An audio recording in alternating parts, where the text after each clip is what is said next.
புராணங்களை எல்லாம் படிச்சதில்லைன்னு கொஞ்சம் கூட வெட்கம் இல்லாம சிரிச்சுக்கிட்டே சொன்னவர் தான் பழனிசாமி. இந்த துப்பு கெட்ட பழனிசாமி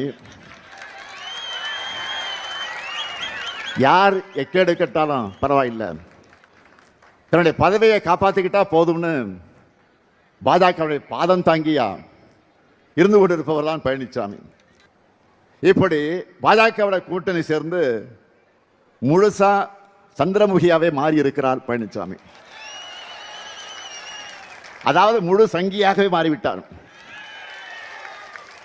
ஊர் ஊரா போய் அதிமுக கூட்டணியில் எந்த பிரச்சனையும் இல்லைன்னு பழனிசாமி சொல்லிக்கிட்டு இருக்கிறார்.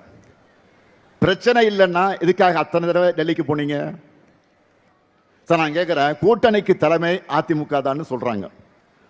ஆனா எல்லா கட்சிகளும் பாஜக கிட்ட போய் ஏன் பேச்சுவார்த்தை நடத்தினாங்க? இது எப்படி தெரியுமா இருக்கு? மாப்பிள்ளை அவர்தான்.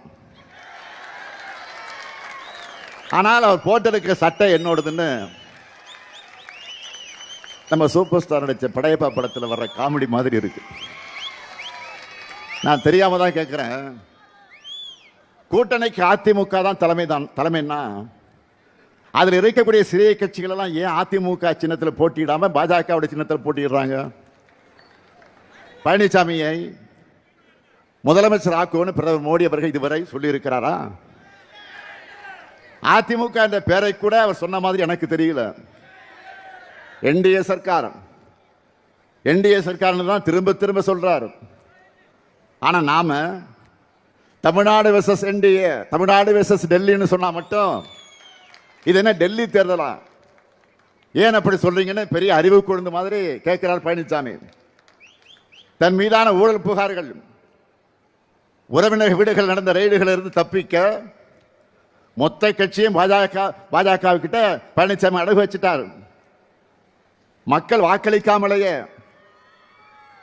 எம்எல்ஏக்களை ஏலத்தில் எடுத்து ஒரு முறை முதலமைச்சர் ஆகிட்டார். எப்படி? மக்கள் வாக்களிக்காமலேயே எம்எல்ஏக்களை ஏலத்துக்கு எடுத்து ஒரு முறை முதலமைச்சர் ஆகிட்டார். கூவத்தூர் வரலாம் உங்களுக்கு தெரியும். திரும்பவும் இவர்கிட்ட ஆட்சி போனா ஒட்டுமொத்த தமிழ்நாட்டையும் டெல்லி கிட்ட அடகு வச்சிருவார். அடகு என்ன மொத்தமாக வித்துடுவார். இவருடைய ஓனரான பாஜக ஒரே நோக்கம் தமிழ்நாட்டின் வளர்ச்சியை தடுக்கிறது தான். நேரா வந்தா தமிழ்நாட்டு மக்கள் நோட்டாவுக்கு கீழே அனுப்பிச்சிடுவாங்க. அதனாலதான் கொத்தடிமை கூட்டமா இருக்கக்கூடிய அதிமுகவை முகமடி போட்டுக்கிட்டு வந்திருக்கிறாங்க. கடந்த 11 ஆண்டு காலத்தில் பாஜக தமிழ்நாட்டுக்கு எதையும் செய்யல. 2006ஆம் ஆண்டு செப்டம்பர் மாதமே கலர் டிவி வழங்குகிற அந்த விழாவை தொடங்கி 1.5 கோடிக்கு அதிகமான நம்முடைய தமிழர்களுடைய வீடுகளுக்கு கலர் டிவியை வழங்கணும். கிட்டத்தட்ட 20 வருஷம் ஆச்சு. இன்னைக்கும் பல வீடுகளில் கலர் டிவியா மட்டுமல்ல, கலைஞர் டிவியா அது நிலைச்சு நிற்குது. இதுக்கு பேர் தான் குவாலிட்டி.